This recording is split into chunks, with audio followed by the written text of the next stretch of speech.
चाय के बारे में एक जानकारी दे दूं मैं। चाय जो है ना, आपके देश का उत्पादन नहीं है। पहली बात जानकारी के लिए बता, अंग्रेज आए थे जब इस देश में तो चाय का पौधा साथ में लाए थे और उन्होंने भारत में कुछ ऐसे स्थान हैं जो अंग्रेजों के अनुकूल, जहां ठंड ज्यादा पड़ती है, उन स्थानों पर पहाड़ियों पर चाय के पौधे लगवा दिए तो उसमें से चाय होने लगी। अंग्रेज अपने साथ चाय लेके आए थे। भारत में चाय कभी हुई नहीं। 1750 के पहले इस देश में एक भी चाय का कहीं नामो निशान नहीं था। ब्रिटिशर्स आए ईस्ट इंडिया कंपनी लेकर, तो उन्होंने चाय के बागान लगाए। उन्होंने अपने लिए लगाए। क्यों लगाए? चाय एक मेडिसिन, इस बात को ध्यान से सुनिए। चाय एक मेडिसिन है, लेकिन सिर्फ उन लोगों के लिए जिनका ब्लड प्रेशर लो रहता है। सिर्फ उन लोगों के लिए जिनका ब्लड प्रेशर लो रहता है चाय मेडिसिन है, और जिनका ब्लड प्रेशर नॉर्मल और हाई रहता है चाय उनके लिए जहर है। बता रहा हूं ना, आगे बढ़ते हैं। चाय उन सब के लिए जिनको ब्लड प्रेशर कम रहता है अमृत है, मेडिसिन है, लो बीपी वाला। लेकिन चाय उन सब के लिए जहर है जिनको बीपी हाई रहता है या नॉर्मल है। अब अंग्रेजों की एक समस्या है, आज भी है, वो हजारों साल से। सभी अंग्रेजों का बीपी लो है। सिर्फ अंग्रेजों का ही नहीं, अमरीकियों का भी, कैनेडियन लोगों का, फ्रेंच लोगों का, जर्मन लोगों का, स्वीडिश लोगों का, डेनिश लोगों का, सबका बीपी लो है। कारण क्या है? बहुत ठंडे इलाके से, बहुत ठंडे इलाके, उनकी ठंड का तो हम सोच नहीं सकते। अंग्रेज और अंग्रेजों के आसपास के सारे देश दुनिया के इस हिस्से में रहते हैं जहां ठंड बहुत है। साल में 6 महीने सूरज नहीं, कितनी ठंड। और आप अगर उनके यहाँ टेम्परेचर रेंज देखेंगे तो -40 उनकी लोएस्ट रेंज, -40। ऋणात्मक रूप से शून्य से भी नीचे 40 डिग्री, शून्य से भी नीचे 30 degree, 20 degree, 22 degree, 25 degree, 15 degree, ये टेम्परेचर उनके यहाँ 6 महीने रहता है। सूरज निकलता नहीं, 6 महीने धुंध ही धुंध रहती है आसमान में। ये इनकी सबसे बड़ी तकलीफ है, अंग्रेजों की और अंग्रेजों के आसपास के देशों। ज्यादा ठंडे इलाके में कोई भी रहेगा उसका बीपी लो हो जाएगा। आप भी करके देख लें, मैंने किया एक बार मैंने ये एक्सपेरिमेंट अपने ऊपर किया। बर्फ मंगाया मैंने, वो बर्फ की सिल्ली आती है वो मंगाई और चारों तरफ सिल्ली लगा के अंदर में लेट गया। लेटने से पहले मैंने मेरा बीपी चेक कर लिया और लेट गया। 3 मिनट के बाद ही मेरा बीपी लो होना शुरू हो गया। 3 मिनट से 6 मिनट में इतना लो हो गया कि मेरी दम निकल जाए ऐसी हालत हो गई। 8-10 मिनट में ही मुझे बर्फ से बाहर आना पड़ा। फिर बीपी चेक किया। मैं कल्पना नहीं कर सकता इतना लो, इतना लो। फिर मेरे समझ में आ गया कि मेरे से ज्यादा बेचारे तो अंग्रेज हैं जो बर्फ की सिल्लियों को 6 महीने रहते हैं। चारों तरफ बर्फ रहती है, छत पे बर्फ रहती है, सड़क पे बर्फ रहती है, इधर बर्फ रहती है, उधर बर्फ रहती है। इतनी बर्फ होती है कि गाड़ियां बर्फ में दब जाती हैं। फिर उनको स्पेशल अभियान चलाना पड़ता है बर्फ को तोड़ने का। सारी सरकारों का बड़ा बजट तो बर्फ तोड़ने में खर्च होता है, कनाडा, अमेरिका वगैरह। तो वो लोग सच में बर्फ में ज्यादा रहते हैं, ठंड बहुत है, ब्लड प्रेशर बहुत लो होता है। अब तुरंत ब्लड को स्टिमुलेंट चाहिए। अगर बीपी लो हो गया, इतनी ठंड पड़ गई, स्टिमुलेंट चाहिए तुरंत बीपी बढ़ाने के लिए, तो चाय उसमें सबसे अच्छी है। दूसरे नंबर पे कॉफी। तो चाय और कॉफी उन सबके लिए बहुत अच्छी है जो ठंड वाले इलाके में रहते हैं। और भारत के ऐसे कई इलाके हैं जहां बहुत ठंड पड़ती है। अगर मैं जम्मू कश्मीर में जाकर ये व्याख्यान दूंगा तो लोगों से कहूँगा चाय पियो, कॉफी भी पियो, क्योंकि उनके लिए वो मेडिसिन। आपको अगर मैं लेक्चर करूंगा तो आपको बोलूंगा आप मत पिए, क्योंकि आप इतने बर्फ वाले इलाके में नहीं रहते। आपके यहाँ थोड़ी ठंडी है, वो भी साल में 10-15 दिन की है। वो 10-15 दिन तब होते हैं जब कोहरा बहुत पड़ता है, हाथ पैर आपके गलने लगते हैं, टेम्परेचर -0 या 0 के नीचे आ जाता है। तब आपके यहाँ शायद 2-4 दिन 5 दिन ऐसे आते हैं कि आप चाय P low, coffee P low, क्योंकि इस समय बीपी बहुत लो है। लेकिन पूरे साल चाय पीना और every time is T time, ये सबसे खतरनाक।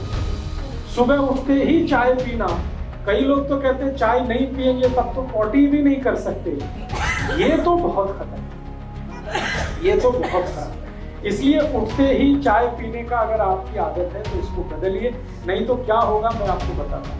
अगर लो बीपी आपको नहीं और ब्लड प्रेशर नॉर्मल है, चाय पीना आप जारी रखते, धीरे धीरे हाई होना शुरू होगा और वो हाई होते होते फिर आपको गोलियों तक लेके जाए। फिर डॉक्टर कहेगा बीपी लो करने के लिए गोलियां खाओ और जिंदगी भर चाय भी पियो, जिंदगी भर गोलियां भी।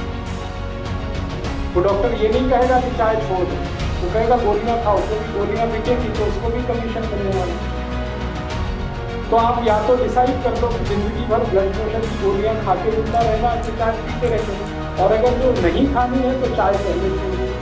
दूसरी एक जानकारी और हो कि आपका पेट बहुत अम्लीय होता है, आप जानते हैं, क्योंकि हम गर्म देश में रहने वाले लोगों का जो पेट है वो नॉर्मल एसिडिटी से थोड़ा ऊपर रहता है। ठंड वाले लोगों का नॉर्मल एसिडिटी से भी बहुत नीचे रहता है। माने उनका जो ब्लड है उसकी एसिडिटी अगर हम नापें यूरोप और अमेरिका के लोगों की और हमारे ब्लड की एसिडिटी नापें, दोनों में अंतर है। अगर हम pH स्केल को जानते हैं तो हमारा ब्लड जो है ना वो 7.5 के आसपास, 7.4, 7.3, कभी कभी 7.2, कभी 6.8 तक चला जाता है एसिडिटी। लेकिन यूरोप और अमेरिका में तो +8 और 8 के आगे, तो उनका ब्लड जो है ना थोड़ा सा एल्कलाइन यूरोपियन लोग, और चाय एसिडिक है, तो एल्कलाइन ब्लड को थोड़ा एसिडिक करने में चाय को मदद करती है, इसलिए मेडिसिन। हमारा ब्लड पहले से ही थोड़ा एसिडिक है और पेट भी हमारा एसिडिक है, और हम चाय पी के और ज़्यादा एसिडिक उसको बनाते हैं और ज़्यादा अम्लीय बनाते हैं, तो जीवन का सर्वनाश है। इसलिए चाय आपके लिए। और मैं एक आखिरी जानकारी आपको दे दूँ, भगवान ने जो चीज़ें आपके नज़दीक में पैदा की हैं वही आपके खाने पीने के लिए अच्छी हैं। जो चीज़ें आपसे हजारों मील दूर पैदा होती हैं वो आपके लिए अच्छी नहीं। आपको खाने पीने को जितना लगता है वो सब 20 किलोमीटर के दायरे में होता है।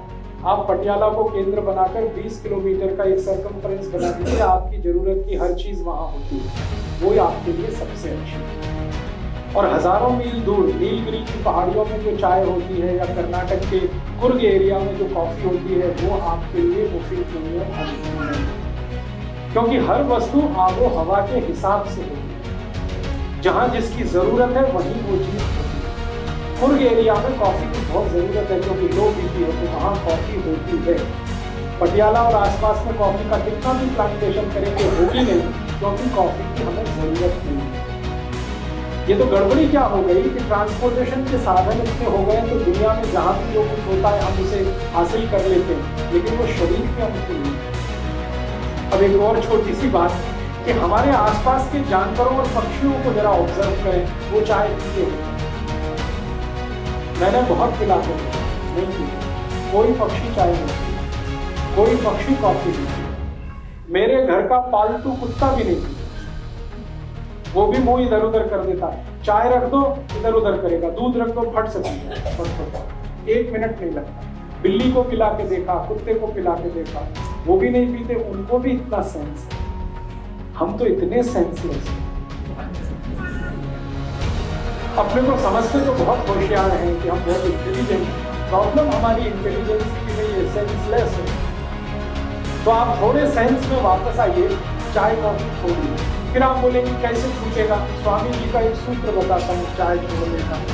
स्वामी जी कहते हैं चाय पीकर जो नुकसान आपने किया है उसकी भरपाई भी हो जाएगी और चाय भी पी। चाय पीकर आपने किया आपके ब्लड को एसिडिक बनाया, अम्लीय बनाया, अब इसको वापस आपको क्षारीय बनाना।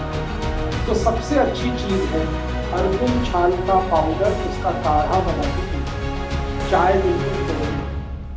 वाले को सत्कार कैसे करें, छाल का पाउडर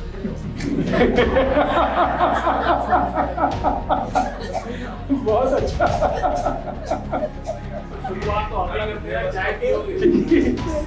आप जो है जो चाय छोड़ना चाहते हैं और जिन्होंने चाय पीकर नुकसान कर लिया अपने शरीर का, वो नुकसान फिर ठीक करना चाहते हैं, उसके लिए सबसे अच्छी आयुर्वेदिक दवा है अर्जुन छाल। आप जानते हैं अर्जुन छाल कहीं भी मिलती है, 35-40 रुपए किलो की है, बहुत सस्ती। चाय तो 150 रुपए किलो है, ये तो 35-40 रुपए किलो है। स्वामी जी का यहाँ अगर केंद्र होगा, सेवा केंद्र, वहाँ से ले लीजिए। अर्जुन छाल का पाउडर मिलता है, उसको काढ़ा बनाइए। काढ़ा बनाना आप सब जानते हैं। पानी में डाल के उबाल दीजिए, थोड़ा उसमें चाहे तो शक्कर मिला दीजिए, दूध मिला दीजिए, बहुत अच्छा तैयार होता है। टेस्ट उसका चाय का ही जैसा है और रंग भी चाय के जैसा है। उसमें दूध भी डाल सकते हैं, गुड़ या चीनी जो भी डाल के, और उसको पी लीजिए लगातार।